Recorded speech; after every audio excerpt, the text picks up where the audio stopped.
Good afternoon, students. Today we are continuing our yesterday's class. Yesterday we will learn about the evolution of money, that is metallic coins, paper money and near money systems. Today we are going to learn recent form of money. What are the recent form of money? There are 4 kinds of money is available in our modern situation. First of all, plastic money. What is plastic money? The latest type of money is plastic money in the form of credit cards and debit cards. They aim for cashless transactions. அதாவது இந்த plastic மணிங்கிறது உங்களுக்கு இப்போ நல்லாவே தெரியும். நம்ம இப்போ வீட்டில் பார்த்தீங்கன்னா எல்லாருக்குமே ஒரு அக்கௌண்ட் இருக்கும். அவங்க அக்கௌண்ட்டுக்கு என்ன செய்கிறோம், நம்ம டெபிட் கார்டோ இல்லை கிரெடிட் கார்டோ வச்சுருக்கிறோம். இந்த கார்டு மூலம் என்ன செய்கிறோம், நம்ம தேவைப்படும் போது ஏடிஎம்ஸில் போய் பணம் எடுத்துக்கிறோம். சம்டைம்ஸ் என்ன செய்வோம்னா in our convenience we will transfer the amount from our account to another account through swiping machine. நீங்கள் ஜவுளி கடைக்கு போயிருந்தீங்கன்னா என்ன செஞ்சுருப்பீங்கன்னா, இப்போ பே பண்ண ஜவுளி கடையிலையோ இந்த சூப்பர் மார்க்கெட்டில் பார்த்தீங்கன்னா ஸ்வைப்பிங் மிஷின் வந்துச்சு. அதில் போய் உங்கள் ஏடிஎம் கார்டை ஸ்வைப் பண்ணால் போதும், என்ன செய்யலாம், உங்கள் அக்கௌண்ட் வந்து ஸ்ட்ரெயிட்டாக அந்த ஷாப்கீப்பரோட அக்கௌண்ட்டுக்கு நீங்கள் என்ன செய்யலாம், மணியை ட்ரான்ஸ்ஃபர் பண்ண முடியும். இது வந்து கேஷ்லெஸ் மணி ட்ரான்ஸ்ஃபருக்கு இது யூஸ் பண்ணுறாங்க. Next, e-money. Electronic money is a money which exists in bank computer system and is available for transaction through electronic systems. Now, the electronic money is nothing but money is transferred over the computer system. Money is transferred over the computer system. Now, in the 1995s, 90s period, 19th century என்ன செய்வாங்கன்னா, பேங்க்கில் போயிட்டு மணி எடுக்கணும்னா ரொம்ப ஒரு ஈஸியான வேலை கிடையாது, ரொம்ப டைம் கன்சியூமிங் பண்ணுற மாதிரி இருந்தது. அதாவது for example, if they want to deposit their money, they have to go to bank and they have to fill the forms and submit it to the cashier and then they will deposit their money. But today we can easily deposit our money from one account to another account by using electronic devices like mobile, computer and etc. It is because of the modern world and technology. நம்ம இப்போ மணி என்ன செய்கிறோம், mobile மூலமாகவே transfer பண்ணிடுறோம். இப்போ பார்த்தீங்கன்னா இந்த இ-மணி, online banking, இ-பேங்கிங் எல்லாமே என்னது, மணி வந்து நம்ம ஒரு மீடியமாக கேஷ்லெஸ் மணி ட்ரான்சாக்ஷனுக்கு யூஸ்ஃபுல் ஆகுது. முதல்ல கேஷ் இருந்தால் தான் எல்லா ட்ரான்சாக்ஷன். இப்போ வந்து என்ன செய்கிறோம், ஒரு அக்கௌண்ட்லேருந்து அக்கௌண்ட் ஈஸியாக நம்ம என்ன செய்கிறோம், ஸ்வைப் மிஷின் மூலமாகவோ இல்லைட்டா பேங்க்ல வந்து யூபிஐ ஐடி மூலமாக என்ன செஞ்சிடும், நம்ம ட்ரான்ஸ்ஃபர் பண்ணுறோம். For example GPay and InterPay, likewise there are so many apps are available in our Play Store. Next, value of money. Value of money is meant the purchasing power of money over goods and services in a country. Thus, it is related to the price level of goods and services. But the relation between the value of money, price level is an inverse one. The value of money is of two types: internal value of money and external value of money. The internal value of money refers to the purchasing power of money over domestic goods and services. The external value of money refers to the purchasing power of money over foreign goods and services. The value of money is differ from place to place. The value of money means what? The power of money over the goods and services. அதாவது ஒரு பணத்தினோட மதிப்பு ஒரு குறிப்பிட்ட பொருளுக்கு இவ்வளோதான் மதிப்புன்னு நினச்சிருக்காங்க, decide பண்ணி வச்சுருக்காங்க. அப்போது இதுதான் இது பணத்தோட பவர். எல்லா பொருளுக்குமே என்ன செய்யுது, ஒரு குறிப்பிட்ட வேல்யூ இருக்குது. இந்த மணியோட வேல்யூ வந்து 2 டைப்ஸ் ஆஃப் இருக்குன்னு, internal value of money and external value of money. Internal value of மணினா அந்த நாட்டுக்குள்ளே அந்த பணத்தோட மதிப்பு. The value of money in the country, inside the country. நம்ம இந்தியாவில் உள்ள உருவாகிற பொருட்களுக்கு நம்ம என்ன செய்கிறோம், நம்ம இந்திய பணத்தை போட்டு வாங்கும்பொழுது பைசா என்ன செய்யும், கொஞ்சம் குறைவாக இருக்கும். ஆனால் எக்ஸ்டர்னல் வேல்யூ ஆஃப் மணி பார்க்கும்பொழுது நம்ம ஃபாரின் குட்ஸ் வாங்குங்க. ஃபார் எக்ஸாம்பிள், இப்போ நீங்கள் அமெரிக்காவிலேருந்து ஒரு ஆப்பிள் ஐஃபோன் வாங்குறீங்கன்னா அது ஒரு ரேட் என்ன இருக்குது, நியர்லி 1 lakh இருக்குது. ஆனால் அது ஒரு சாதாரணமான ஐஃபோன், சாதாரணமாக ஒரு ஐபேட் வாங்கினா அந்த ரேட் கிடையாது. ஏன்னா இந்திய மதிப்புக்கும் யூஎஸ் டாலரோட மதிப்பு என்ன செய்யுது, டிஃபர் ஆகுது. ஃபார் எக்ஸாம்பிள், இந்தியாவோட $1 that is equal to 72 rupees of Indian, 72 Indian rupees. அதனால் ஒரு US டாலர் மதிப்பு இந்திய ரூபாயோட மதிப்பில் பார்த்தீங்கன்னா 72 ரூபாய்க்கு ஈக்குவலாக இருக்குது. அப்படிங்கும்பொழுது இதுதான் எக்ஸ்டர்னல் வேல்யூ ஆஃப் மணி அப்படின்னு சொல்கிறாங்க. Nature of money. There has been lot of controversy and confusion over the meaning and nature of money.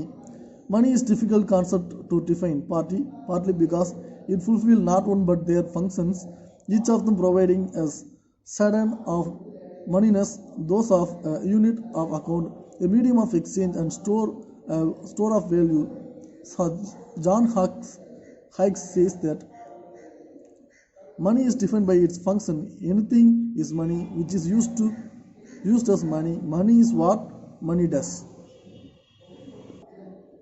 மணி அப்படின்னு எதுவும் சொல்ல முடியாது. மணின்னு சொல்லும்போது ஏற்கனவே பண்ணுறோம். அண்ட் பார்ட் ஆஃப் சிஸ்டத்தில் மணி எப்படி இருந்ததுன்னா it is like a good, இந்த form of good.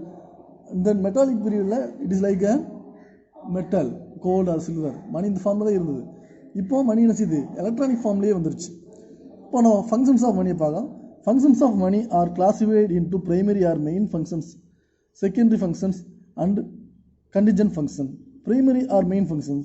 The important functions of money performed is very economy are classified under main functions. Medium of exchange or means of payment. இந்த மணியோட முக்கிய பங்கீடுனா இந்த ஒரு நாட்டோட பொருளாதாரத்தில் முக்கிய பங்கு இதுதான் வைக்கணும் அந்த நாட்டோட money. For example, all the transactions were done by the money. இப்போ வந்து இந்தியன் எக்கனாமி வந்து உயர்ந்துக்கிட்டு போகுதுன்னா நினச்சி இந்திய சந்தையில் ஏற்படுற உயர்வுனால தான் ஏற்படுது. ஃபார் எக்ஸாம்பிள், இப்போ இந்திய நிறுவனங்கள் என்னென்னு பார்த்தீங்கன்னா Reliance, Jio, TVS, Tata, they are the citizens of India. All the founder of these organizations are the citizens of India, and that factories are run by these Indian citizens. இந்த நிறுவனங்கள் எல்லாமே இந்திய பிரஜைகளால் நடத்தப்படுறது, இந்திய முதலாளிகளால் நடத்தப்படுறது. அப்படி இருக்கும்போது இந்த பங்குகளில் ஏற்படுற உயர்வு தான் நம்ம என்ன செய்யலாம், பிற நாட்டுக்கு நம்மளுடைய பொருளாதாரத்தை உயர்த்தும். நம்ம எவ்வளோ பணம் நம்ம வச்சுருக்கிறோமோ அதை பொறுத்து தான் நம்மளுடைய கண்டிஷன், நம்மளோட பொருளாதாரத்தை மற்ற நாடுகள் கணக்கிடப்படுது. Medium of exchange or means of payment. Money is use to buy the goods and services. அது பங்கு money is use to buy goods, பொருட்களை வாங்குறதுக்கும் சர்வீஸ் ஒரு வேலையை பெறுறதுக்கு என்ன செய்யுது, நம்மளுக்கு மணி ஒரு உபயோகமாக இருக்குது. For example, you are going to the market buying a vegetable for 1 kg, then you will give the money which is equivalent to the price which is equivalent to that vegetables. அதாவது நீங்கள் போய் வாங்கிட்டு வர்றீங்க, ஒரு super மார்க்கெட்டில் எங்கேயும் போய் vegetable வாங்கினாலும் அந்த வெஜிடபிளுக்கு ஈக்குவலாக நீங்கள் மணி செய்யணும், கொடுத்தாகணும். அது மாதிரி சர்வீசஸ், நம்ம வீட்டில் வந்து ஒருத்தங்க ஒரு டிவி ஃபிக்ஸ் பண்ணி தராங்கன்னு வச்சுக்கோங்களேன். இந்த டிவி ஃபிக்ஸ் பண்ணுறதுக்கு நம்ம என்ன செய்கிறோம், மணி கொடுக்குறோம். அவங்க சர்வீஸுக்கு என்ன செய்கிறோம், நம்ம சம்பளம் கொடுக்க வேண்டியது இருக்குது. Measures of values. All the values are expressed in terms of money. It is easier to determine the rate of exchange between various types of goods and services. Secondary functions. The three important secondary functions are standard or deferred payment. Money helps the future payments too. A borrower borrowing today places himself under an obligation to pay a specified sum of money on some specific future date. Store of value or store of purchasing power. Saving were discussed under better system as some commodities are perishable. The introduction of money has helped to save it for future as it is not perishable. Transfer of value or transfer of purchasing power. Money makes the exchange of goods to distant places as well as abroad possible. It was therefore felt necessary to transfer purchasing power from one place to another place. The standard and functions. Secondary functions பார்த்தீங்கன்னா standard or deferred payments. மணி என்ன செய்யுதுன்னா ஒரு நிலையான மதிப்பை பெற்றிருக்குது. அதுக்கு என்ன செய்யணும்னா ஒரு பொருளோட மதிப்பு ஃபியூச்சரில் கூடினாலும் குறைஞ்சாலும், ஒரு சர்வீஸோட மதிப்பு பிற்காலத்தில் கூடினாலும் குறைஞ்சாலும், இன்னும் இந்த மணியோட வேலையும் செய்யாது, சேஞ்ச் ஆகவே ஆகாது. அது மாதிரி இது ஸ்டோர் பண்ணி வச்சுக்கனால என்ன செய்ய முடியாது, ஸ்டோர் பண்ணி வச்சுக்கிறது கெட்டு போகுமா, மணி கண்டிப்பாக கெட்டு போகாது. ஸ்டோர் பண்ணி வச்சுக்கிறது இன்னும் ஃபியூச்சருக்கும் கண்டிப்பாக யூஸ்ஃபுல்லாக இருக்கும். நம்ம தேவைக்கு ஏற்ற மாதிரி என்ன செய்யலாம், பர்ச்சேசிங் பண்ணிக்கலாம். அடுத்து பாரு contingent functions. basis of credit, increase productivity of capital, measurement and distribution of national income. Savings பார்க்கும்போது உங்களுக்கு நல்லாவே தெரியும். சேவிங்ஸ் வந்து ரொம்ப ரொம்ப முக்கியமான ஒன்று. பாருங்கள், savings are defined as the part of consumers' disposed income which is not used for current consumptions. Savings சொல்கிறது என்ன அப்படிங்கிற பார்க்கும்பொழுது, I am earning some money for my job, but I particularly separate some money for my future purpose, that is called saving. நான் ஒரு வேலையில் இருந்தாலும் நான் சில சம்பாத்தியம் எடுக்கும்பொழுது என்னோடய செலவு போக சில கொஞ்சம் பைசாவை நான் செய்கிறேன், சேர்த்து வைக்கிறேன். பார்த்தீங்களா, இப்போதைக்கு பயன்படுத்தாங்க. என்னால் செலவு பண்ண முடிஞ்சா எல்லா மணியுமே நம்மளால் செலவழிக்க முடியும். ஆனால் ஃப்யூச்சருக்குன்னு சொல்லிட்டு நம்ம குறிப்பிட்ட தொகையை நம்ம செலவழிக்காமல் சேர்த்து வைக்கிறது தான் இது நம்ம சேவிங்ஸ் அப்படின்னு சொல்கிறோம். There are different kinds of savings are there. Student saving account. The student saving account எப்படின்னா, it is mainly for the purpose of students. It has some flexibility for the students. In our normal bank account savings, they have basic balance, that is 500 or 1000. It is according to the bank. But in student saving account, there is no basic balance. Savings and deposits. Saving deposits are opened by customers to save the part of their current income. The customers can withdraw their money from their accounts when they require it.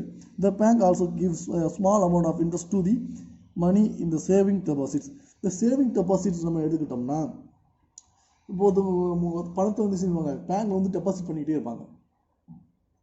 ஏன்னா அவங்களுக்கு தேவை இருக்காது, ஒரு பேங்க்ல deposit பண்ணிடுவாங்க.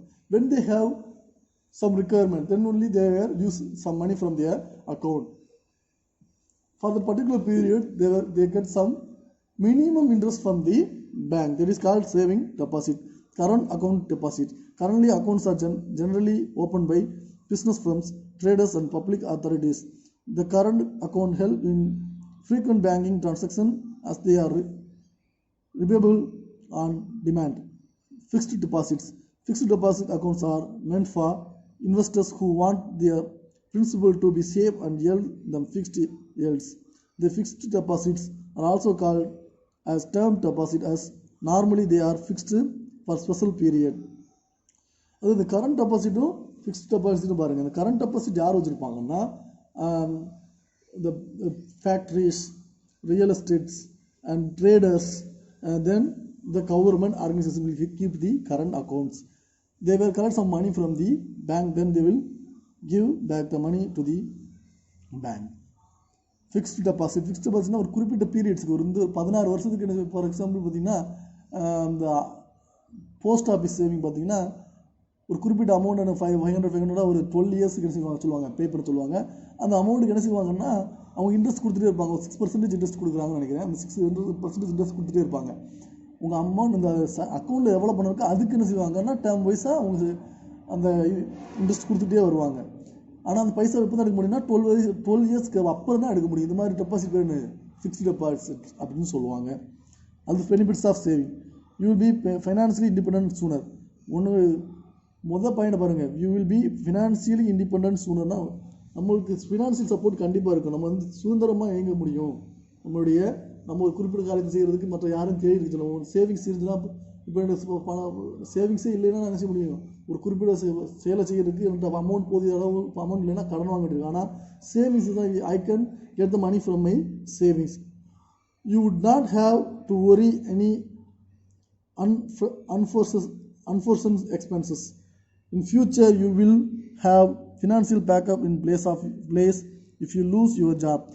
ஃப்யூச்சரில் என்ன ஆகும், நம்ம வயதான போய் நம்மளால் வேலை செய்ய முடியாது. அந்த நேரங்களில் கூட என்ன செய்யும், நம்ம சேர்த்து வைத்த சேமிப்பு நம்மளுக்கு வாழ்க்கையை ரன் பண்ணுறதுக்கு மிகவும் யூஸ்ஃபுல்லாக இருக்கும். You will be prepared if your circumstances changes.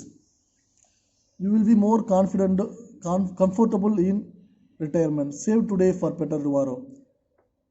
Intensities to save among these students. Teach them about taxes and accounting. Involve them in co-op money decisions. Encourage them to apply for scholarship. Help them budget and apply for student loans. Teach them personal savings. Encouraging them to open student Sanjayika scheme. Next, you are going to learn investments. The process of investing something is known as an investment. It could be anything: money, time, efforts, or other resources you exchange to earn returns in future. அதாவது இன்வெஸ்ட்மெண்ட்ங்கிறது நம்ம வந்து ஒரு குறிப்பிட்ட தேவைக்காண்டி நம்ம எதை முதலீடாக வைக்கிறோமோ அதுதான் இது இன்வெஸ்ட்மெண்ட் சொல்கிறாங்க. For example, your money, gold, or time, effort, and your strength, everything is called as investment. That investment will help you in your future. Investment can be made in different investment vehicles: stock, bonds, mutual funds, commodity futures, insurance, annuities, deposit account, or any other securities or assets. Black money is any money on which it is not paid to the government. Black money is money earned through any illegal activity controlled by country region.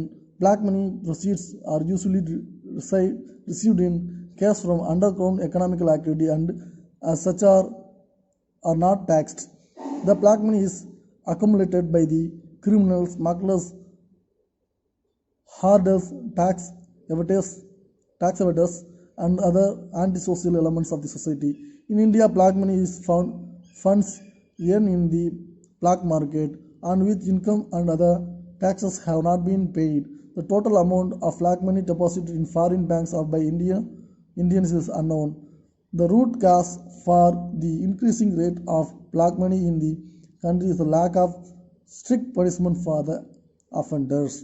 What is black money? Black மணிங்கிறது கவர்மெண்ட்டுக்கு தெரியாமல் நீங்கள் சம்பாதிக்கிற ₹1 இருந்தாலும் சரி, அது என்னது black money. For example, ஒவ்வொரு தொழிலுக்கு என்ன செய்யறாங்க, நம்ம ஒரு வருஷத்துக்கு இவ்வளோ ₹2,00,000 ₹3,00,000 இப்போலாம் ₹5,00,000 மினிமம் செய்திருந்தால் டேக்ஸ் கிடையாது சொல்கிறாங்க. 5 லட்சத்துக்கு மேலே நம்ம ஏர்ன் பண்ணால் தான் டேக்ஸ்ன்னு சொல்லிட்டாங்க. இப்போ பார்த்தீங்கன்னா நிறைய மல்டி மில்லியனர்ஸில் இருப்பாங்க. மல்டி மில்லியனர்ஸ் அது அவங்க என்ன செய்வாங்கன்னா, அவங்க சம்பாதிக்கிற தொகையில் குறைச்சி காட்டி கவர்மெண்ட் டேக்ஸ் வெயிட் பண்ணுவாங்க. ஃபார் எக்ஸாம்பிள், அவங்க 5,000 கோடி சம்பாதிச்சுட்டு அது 1,000 கோடி கவர்மெண்ட் கணக்கு காட்டினா அந்த மீது இருக்க 4,000 கோடிக்கு என்ன செய்ய மாட்டாங்க, டேக்ஸ் கட்ட தேவையில்லை. அப்படி டேக்ஸ் கட்டாமல் இருக்கிற மணி பேர் தான் என்னது, பிளாக் மணி. அது அப்போனா அங்கே 5,000 கோடியில் 1,000 கோடிக்கு டேக்ஸ் கட்டுக்காங்க. அப்போ 1,000 கோடிக்கு தான் என்னது கணக்கு இருக்கும். மீதுக்கு 4,000 கோடி என்னது பிளாக் மணியாக இருக்கும். இந்த பிளாக் மணி யார் எப்படி கிடைக்குதுன்னா, பிளாக் மார்க்கெட் மூலமாக இந்தியாவில் கிடைக்குது. அடுத்து anti social activities, for example smugglers, terrorist, இந்த மாதிரி காலத்தில் மூலமாக தான் இந்த பிளாக் மணி உருவாகிட்டு. இந்தியாவில் இந்த பிளாக் மணி அதிகமாக இருக்கிற காரணம் என்னென்னா, சிவியர் பனிஷ்மெண்ட் இல்லாது தான் அப்படின்னு சொல்லப்படுது. Effects of black money on economy: dual economy, tax evasion, thereby loss of revenue to the government, undermining equity, widening gap between the rich and poor, lavish consumption, destruction of production of patents. Black money இருந்தால் என்ன ஆகும்னா, dual economy, 2 விதமான எக்கனாமிகள் இருக்கும். அதாவது legal and illegal economy இருக்கும். அதான் dual எக்கனாமின்னு சொல்கிறாங்க. Tax evasions, thereby loss of revenue to the government. கவர்மெண்ட்டுக்கு என்ன செய்யும், வரி இழப்பு ஏற்படும். இப்படி நம்ம பிளாக் மணி வச்சுருக்கோம், நம்ம 1,000 கோடி சம்பாதிச்சு 5,000 கோடி சம்பாதிச்சதுல 1,000 கோடி கணக்காட்டோம்னா இதுக்கு 4,000 கோடி என்ன செய்ய முடியாது, கவர்மெண்டால் அதுக்குள்ள ஒரு டேக்ஸ் வாங்க முடியாது. அப்படி வாங்காமல் இருக்கிறனால நிறைய திட்டங்களை நிறைவேற்றுறதுக்கு ஃபண்ட்ஸு கவர்மெண்ட்ஸ்கிட்ட இருக்காது. சரி, அதுக்கு லேவிஷ் கன்சப்ஷன் ஸ்பெண்டிங், அதுக்கு டிஸ்டோரேஷன் ஆஃப் ப்ரொடக்ஷன் பேட்டர்ன் அப்படின்னு சொல்கிறாங்க. நெக்ஸ்ட் பாருங்கள், distribution of scarce resource effects on production. At the recent step against black money, under pressure from India and other countries, Switzerland has made a key changes in its local laws governing assist foreign allegedly stashed in Swiss banks. Special investigation team appointed by the government and the directions of Supreme Court on black money demonetization.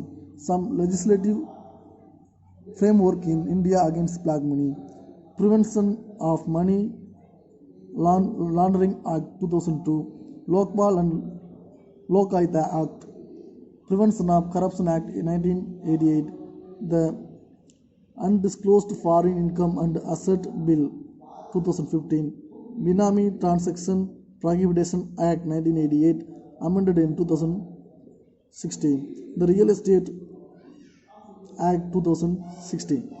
அதாவது அந்த reasons இந்த black மணியை கட்டுப்படுத்துறதுக்கு அவங்க Indian government நினச்சிருக்காங்க சில முக்கியமான விஷயங்கள் எல்லாம் செஞ்சுருக்காங்க. அதில் முக்கியமானதுன்னா under the guidelines of Supreme Court of India they will form a particular team for black money recover.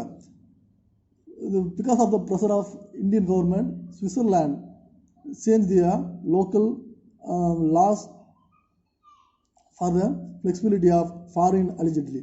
அது வெளிநாட்டு பணங்களை வந்து சேவிங் பண்ணி வைக்கிறதுக்கு சுவிட்சர்லாந்து என்ன செஞ்சுருக்காங்கன்னா அதுக்குன்னு ஒரு சட்ட திட்டங்கள் இருக்குது. அந்த சட்டத்திட்டங்களை திருத்தமே கொண்டு வந்திருக்காங்க. ஏன்னா வாடிக்கையாளர்களுடைய அதாவது அந்த பேங்கில் அக்கௌண்ட் வச்சுக்கிற டீட்டெயில்ஸ் சொல்லக்கூடாதுங்கிறது பேங்க்ஸோட ரூல்ஸ். ஆனால் அதையே பிரேக் பண்ணி வந்துருக்காங்க. இப்போது சில டீட்டெயில்ஸ் கொடுத்தனால நிறைய பேரோட பிளாக் மணியை இந்தியன் கவர்மெண்டால் ரிகவர் பண்ண முடிஞ்சு. அடுப்புங்க டிமானிட்டைசேஷன் பண மதிப்பீடு எப்படின்னா எல்லோரும் என்ன மாதிரி பணத்தை வந்து சேவ் பண்ணி வச்சுருப்பாங்க, ஒழிச்சிட்டு இருப்பாங்க. அவங்க பல 2015 வரைக்கும் வந்து சாதாரண மணியை அவங்க செஞ்சுருப்பாங்க, சேவ் பண்ணி வச்சுருப்பாங்க. எப்போ இந்த டிமானிட்டைசேஷன் நடந்துச்சுன்னு பார்த்தீங்கன்னா ஐ திங்க் 2017 இந்த பீரியட் ஆஃப் 2017 இந்த டிமானிட்டைசேஷன் பண்ணாங்க, பண மதிப்பீடு பண்ணாங்க, மதிப்பிழப்பு பண்ணாங்க. அது மூலமாக நினச்சாங்க இந்த மாதிரி பிளாக் மணி சேர்த்து வச்சுருங்க பணங்கள்லாம் என்ன செஞ்சிச்சு மதிப்பிழக்க படிச்சு நீங்கள் பார்த்தீங்க. அது some legislative framework in India against to black money வந்து கொடுத்துருக்காங்க. என்னது Prevention of Money Laundering Act 2002, Lokpal and Lokayukta Act, இதுபோல் இந்த மாதிரி ஆக்ட்லாம் எதுக்கு கொடுத்துருக்காங்கன்னா இந்த மாதிரி பிளாக் மணியை கண்ட்ரோல் பண்ணுறதுக்கு இந்திய கவர்மெண்டால் கொண்டு வரப்பட்டது. Thank you students. We will see you tomorrow. Thank you.